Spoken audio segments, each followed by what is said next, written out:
नमस्कार, NMF news देख रहे हैं आप। मैं हूं आपके साथ अभिषेक पुंडीर। लोकसभा में अविश्वास प्रस्ताव पर जोरदार बहस जारी है और इसी बहस में मंत्री से लेकर संतरी तक एक दूसरे पर खूब शब्द बाण चलाए जा रहे हैं और सभी एक दूसरे पर हमला भी कर रहे हैं। ऐसे में ओवैसी ने मोनू मानेसर को लेकर बड़ा हमला किया है। क्या कहा है ओवैसी ने मोनू मानेसर को लेकर, इस रिपोर्ट में बताएंगे। लोकसभा में अविश्वास प्रस्ताव पर हंगामा, आरोप प्रत्यारोप जारी है और पक्ष विपक्ष एक दूसरे पर पूरे दम के साथ हमला कर रहे हैं। उसी कड़ी में हैदराबाद से सांसद असदुद्दीन ओवैसी ने मोदी सरकार पर कई शब्द बाण छोड़े। ओवैसी ने नू हिंसा, यूसीसी, हिजाब, मणिपुर समेत कई मुद्दों का जिक्र कर मोदी सरकार को कटघरे में खड़ा किया और कहा कि मैं मोदी सरकार के विरोध में 11 पॉइंट सामने रखना चाहता हूं। पीएम से मैं जानना चाहता हूं कि कहां गया इस हुकूमत का जमीर। नू में 750 इमारतों को बिना नियमों का पालन किए गिरा दिया गया क्योंकि वो मुसलमान थे, पूरे अवैध थे, इसलिए हाईकोर्ट ने कहा कि ये एथनिक क्लिंजिंग है। दूसरी बात, इस मुल्क में नफरत का माहौल मुसलमानों के खिलाफ पैदा किया गया है। ये 9 साल का इनका कारनामा है और क्या कहा है खुद ओवैसी के मुंह से सुनिए। स्पीकर सर, मैं कंक्लूजन में अभी कल हमारे होम मिनिस्टर ने कहा था क्विट इंडिया। अगर इनको मालूम हो जाए कि क्विट इंडिया का नारा एक मुसलमान ने दिया था तो वो भी नहीं बोलेंगे। वो नहीं मालूम था उनको। उसका मैं कंक्लूड कर रहा हूं, उसका नाम यूसुफ मेहर अली था सर। यूसुफ मेहर अली ने क्विट इंडिया का नारा बनाया जिसको महात्मा गांधी ने सारे देश में एक पैगाम किया। मैं कंक्लूड कर रहा हूं सर, इस देश में अगर आज क्विट इंडिया करना है तो कहना पड़ेगा चाइना क्विट इंडिया। जो गौ रक्षक है जिसका नाम मोनू है वो आपके लिए मोनू डार्लिंग बन गया है, उसको कहिए क्विट इंडिया। सर, जो लोग तुष्टीकरण की राजनीति आप कर रहे हैं, आप हिंदू अक्सरियती लोगों में हथियार बांट रहे हैं, ये आप देश के लिए खतरा पैदा कर रहे हैं। Sir, I am concluding. इसीलिए हम आपसे अपील कर रहे हैं कि हुकूमत से कह रहे हैं कि आप जो सियासत कर रहे हैं इससे नुकसान देश को होगा। प्रधानमंत्री जब खड़े होकर जवाब देंगे, हम उनसे पूछना चाह रहे हैं, पॉइंटेड क्वेश्चन है, क्या देश बड़ा है या हिंदुत्व गोलवालकर की आइडियोलॉजी बड़ी है? मैं इस तहरीक अदम एतमाद की तायद में खड़ा हूं और हुकूमत की मुखालिफत में। सर, एक आधा मिनट सर, 2 लोग 2 महाज है इस मुल्क में, एक चौकीदार है, एक दुकानदार है। एक चौकीदार है, एक दुकानदार है। जब जुल्म हम पे होता कोई मुंह नहीं खोलते। यूएपीए का कानून अमित शाह ने लाया, इन दुकानदारों ने तायद की। आज उस यूएपीए का कानून में 83 साल का बुढ़ा सिपर खत्म करो, सिपर नहीं होने से मर गया। आखिर कब तक दुकानदार और चौकीदार हमारी लाशों पर सियासत? सर, हम कंक्लूडिंग, कब तक सियासत करेंगे? अगर आप जुल्म के खिलाफ आवाज नहीं उठाएंगे तो आपकी दुकानदारी नहीं चलेगी, चौकीदार को तीसरा महाज करेगा। शुक्रिया।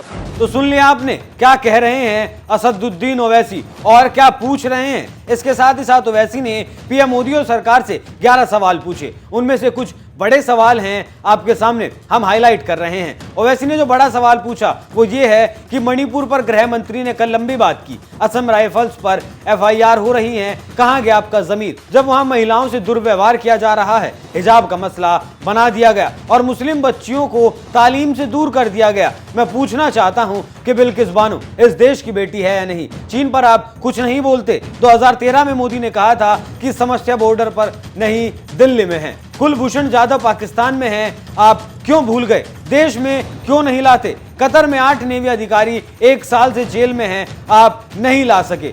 ओवैसी ने अगला सवाल यूसीसी पर पूछा और पूछा कि इसका फॉर्मूला क्या है? एक मुल्क में एक मजहब, एक कल्चर, एक जबान, ये तो तानाशाहों का फॉर्मूला है। तो आप समझ सकते हैं कि ओवैसी ने कैसे सवाल किए हैं। मैं हुकूमत से और खास तौर से वजीर आजम से जानना चाहता हूं कि कहां गया इस हुकूमत का जमीर, कॉन्शियंस जिसको अंग्रेजी में कहते हैं। जब नूह में 750 इमारतों को बगैर ड्यू प्रोसेस फॉलो किए उनके इमारतों को मुनज़्ज़म कर दिया गया और इसलिए कि वो मुसलमान थे, पूरे के पूरे इलीगल थे।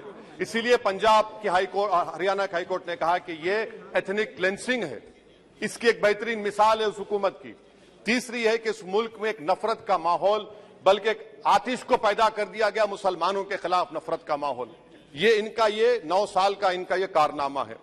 तीसरा सर, मणिपुर के ताल्लुक से कल बड़ा लंबा जवाब वजीर दाखिला ने दिया। सर, आसाम राइफल के ऊपर केस बुक हो जाता है, एफआईआर हो जाता है। क्या हो रहा है वहां पर?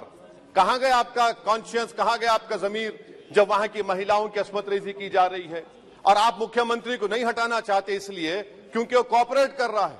सर, मैं हरियाणा और मणिपुर के वजीर आला के लिए किसी शायर ने अच्छा कहा था कि कुर्सी है तुम्हारा ये जनाजा तो नहीं, कुछ कर नहीं सकते तो उतर क्यों नहीं जाते। आखिर कहां गया, उन ताबूतों में खो गया कि आपका कॉन्शियस, आपका जमीर, जहां पर 50,000 लोग बेघर हो गए, यानी 6 लाख हथियारों को लूटा जा रहा है। आखिर कौन सा आप इंचार्ज वहां पर है।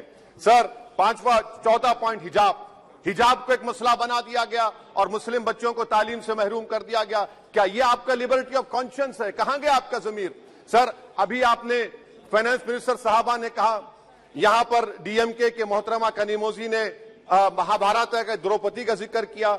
मैं ये पूछना चाहता हूं, बिल्किस बानो इस देश की बेटी है या नहीं?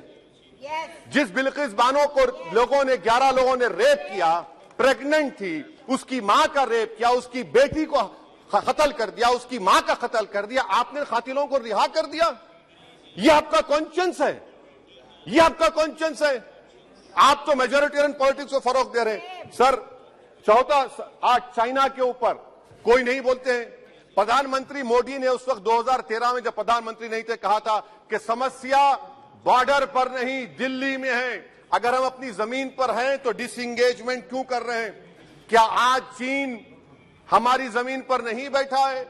क्या आज चीन से आप बातचीत कर रहे हैं? आप डिसएंगेजमेंट कर दिए। बताइए डी एस्केलेशन, डी इंडक्शन कब होगा?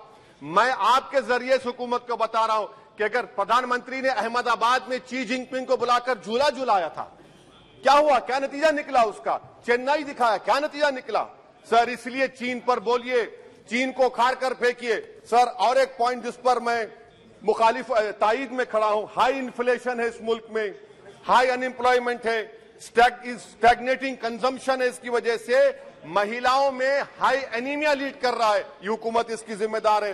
सर, कुलभूषण जाधव कहां है? पाकिस्तान में बैठा है। आप क्यों नहीं लेके आते? आप विश्वगुरु कहते हैं, कुलभूषण जाधव को भूल गए आप। कतर में 8 नेवी ऑफिसर 1 साल से जेल में हैं, आप नहीं ला सके उनको।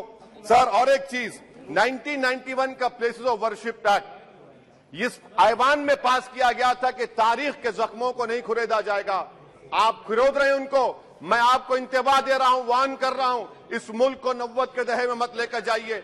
91 का एक्ट सुप्रीम कोर्ट में जवाब दीजिए कि आपकी हुकूमत 91 प्लेस ऑफ वर्शिप एक्ट की कायम है, उस पर कायम रहेगी। यूसीसी, सर, इस यूसीसी का फॉर्मूला क्या है? एक मुल्क में एक मजहब, एक कल्चर, एक जबान। ये तो डिक्टेटरों का फॉर्मूला है। भारत एक गुलदस्ता है, भारत एक मोजाइक है। यहाँ पर बेशुमार जबानें, बेशुमार मज़ाहिब बोले जाते हैं और हिंदू अनडिवाइडेड फैमिली में sir I am concluding 8 crore 75 Hindu खानदानों को 3,800 करोड़ डिडक्शन मिला। इसके बारे में आप क्या कहेंगे? तो सुना आपने क्या कह रहे हैं हैदराबाद के सांसद ओवैसी। अब देखना यह होगा कि आगे पीएम मोदी इसका जवाब क्या देते हैं।